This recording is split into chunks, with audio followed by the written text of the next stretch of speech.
What's going on, YouTubers? This is your Elder Cleo Harris Jr. Coming to you again with a pre-recorded video, part 2 of my testimony Israel. And so I just want to kind of shorten it because the first one, I want it to be a little bit more detailed. And for those that really wanted to listen to the full story. And so I'm going to be real short on this. I'm going to try not to be no more than 15 minutes or less because I know the attention span of some people or most people, they just don't like to listen to long-winded people. And I'm not saying I'm long-winded, but I can when it comes to giving detailed information. So, with that being said, let me get started. I'll take my glasses off. So, I'm going to give you an introduction, and then I'm going to go back to the dream where it all began, and then bring you forward to the actual event that happened of me going to Israel. So, it began on April the 12th when I left for Israel. And I drove to Dallas, and from Dallas I flew to Atlanta. From Atlanta I flew to Rome, and from Rome into Tel Aviv, Israel. So, once I got over there, I went immediately to custom to, check in, go through the passport custom system, okay? And I was denied. And denied for, different reasons. So that being said, I'm just setting this up. Okay, so before all of that happened, last year, the Father spoke to me in a dream. And in this dream, I was traveling on an airplane over to Israel. And all I know is I landed in Israel. I see this big old canopy. And I'm just, wowed about this canopy. It's beautiful. And at the end of this dream, a brother, a rabbi, an elder, who's been in Israel for some years, 20 plus years, maybe 50 years, but he's been over there for a while. Rabbi Hoshua. And so he greeted me at the airport. He looked at me and he said, "I heard of you too. I heard about you too." And so it was kind of weird how he greeted me like that. And then he turned around and he said, "Follow me." And so I just, I'm walking on the side of him.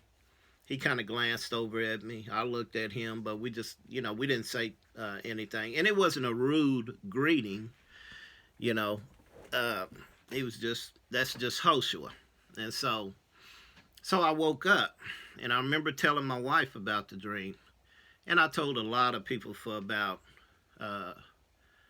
a whole year that I feel the Father calling me to Israel. I don't know how I'm going to get there, but it was such a strong desire to get to Israel. And I knew I didn't have no $2,000-$3,000 to get over there. So that dream kind of pricked that desire. And I knew it was the Father putting it in me. And so I just kept talking about it from time to time and telling different ones. And I knew I was going over there. And so here's the actual event of that. So I was asked, did I want to go to Israel for the Passover? So I say, yeah. And so this brother and his family, took care of the accommodations for me to go over there. And, and that was a righteous thing to do. And so get my ticket, the itinerary. And so I'm trying to find the cheapest way to get to Dallas because I got to go to Dallas and fly out from Dallas to get to Atlanta, from Atlanta overseas to Rome, and then to Israel. And so I do that. I rent a car and got up early Friday morning, uh, the 12th of April, and drove down there. And I got there just in time, turn the car in, get something to eat, check in, and ready to board the plane. So I board the plane, head to Atlanta, and waited for about maybe an hour and a half, and I'm boarding another plane to head to Rome. And so left Atlanta from, I think it was about what time did I leave? It was about 5:30 that evening, and headed to Rome. So I got to Rome the next day, which was on the Sabbath. And so once I got into Rome, I waited about maybe an hour, and then we're headed to Tel Aviv, Israel. I'm on my way to Israel. So we boarded the plane to head to Israel, and it took about, I think, 3 hours to get to Israel from Italy, Rome. And once I got there to, the plane landed. I get off the plane. It's about 4:30. Get off the plane, and I remember coming through the terminal, and then I come down this long ramp. At the very bottom, you see customs. And so I seen the lines. The line's pretty long because you got people coming off, just going into Israel, by the hundreds. And so I remember going up to the booth, to the customs, where there was two adult men. One was probably about, I'm going to say, late 20s, early 30s, and the other man was probably mid 40s, gray hair, Israelis. And as soon as I gave the passport to the Israeli customs, the older guy that was standing up above the young man, first thing that came out his mouth, hold on. First thing that came out his mouth was, "You Hebrew Israelite." I don't know this man. This is my first time in Israel. And I looked, and at first, I was, just hesitant. Should I tell him, yeah, I am Hebrew? Should I confess I am Hebrew Israelite?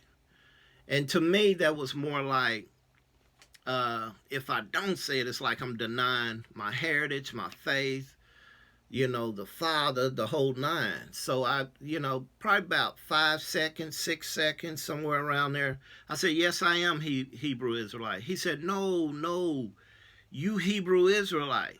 Now, I don't know what he heard, but I told him, yeah, I am Hebrew Israelite. So the second time he said it, I said, yes, I'm Hebrew Israelite. I'm the real deal. And then he said, so what you come here for? I said, to keep the Passover, fellowship with friends, and the tour. He said, where you going? I said, to Arad. And he whispered to the young man, he's like, no, Dimona. And I was like, no, I'm going to Talarad, or Talarad. And so he said, so have you come over here to watch God kick us out your land?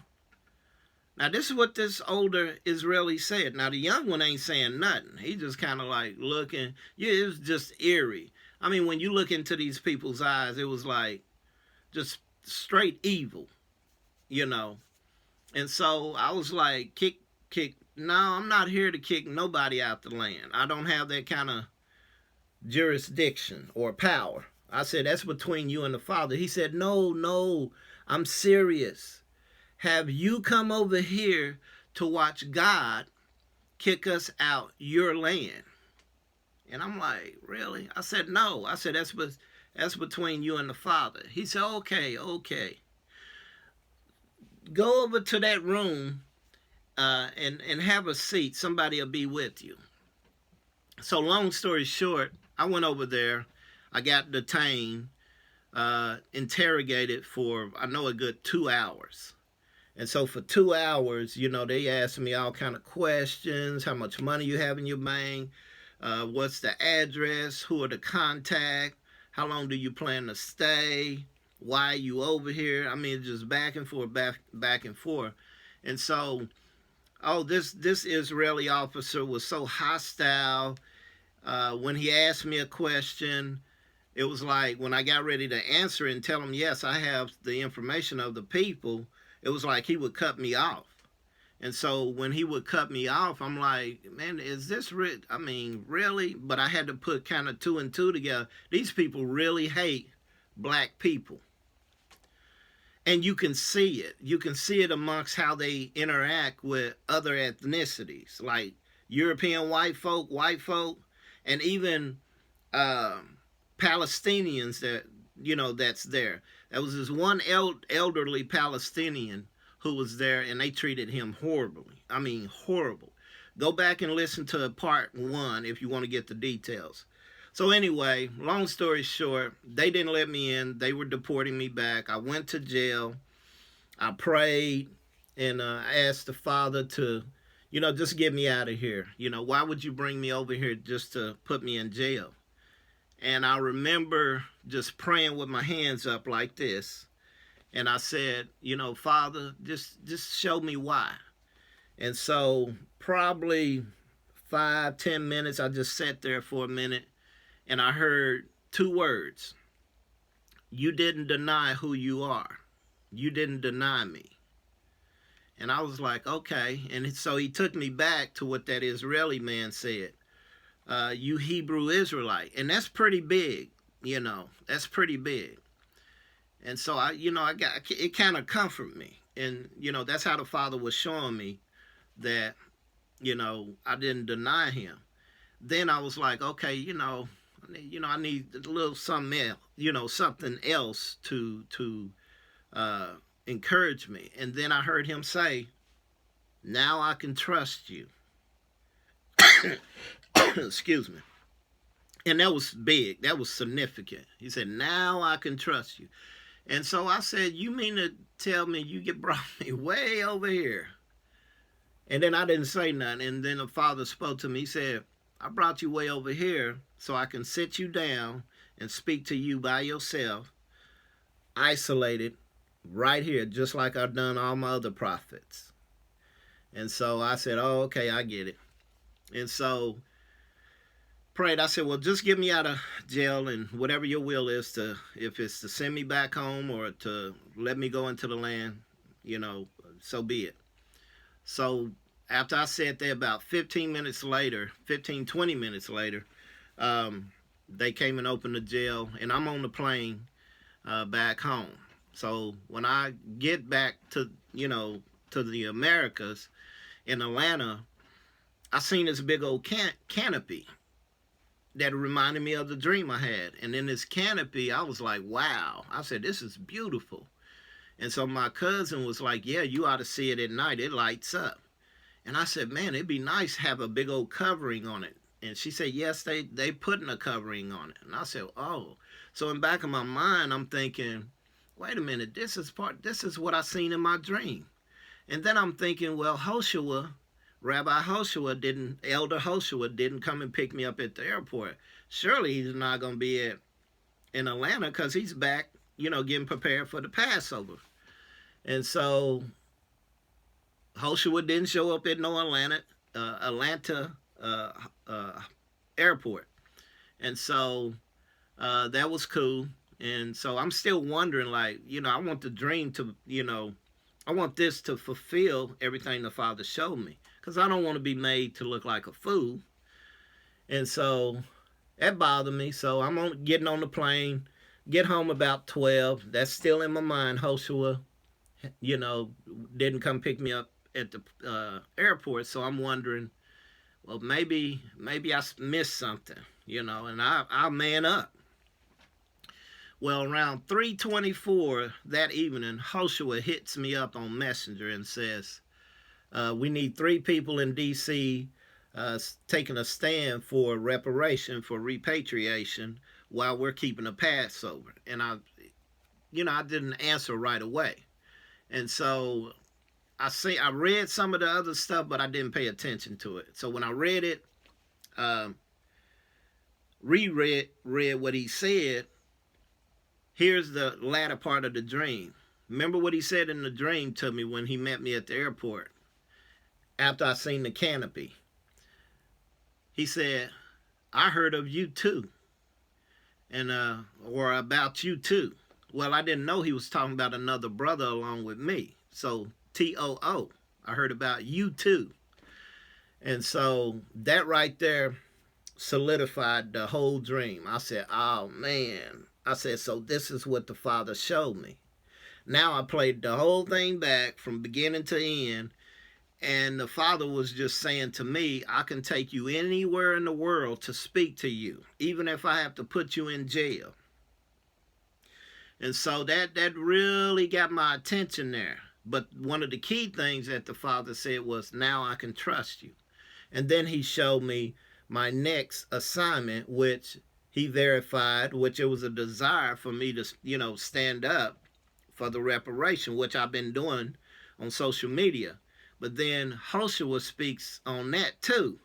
So I was like, yeah, I'm supposed to go to Washington, D.C. for that. And so that's what happened, as far as my testimony. But if you want to check out the long version, just go to part 1.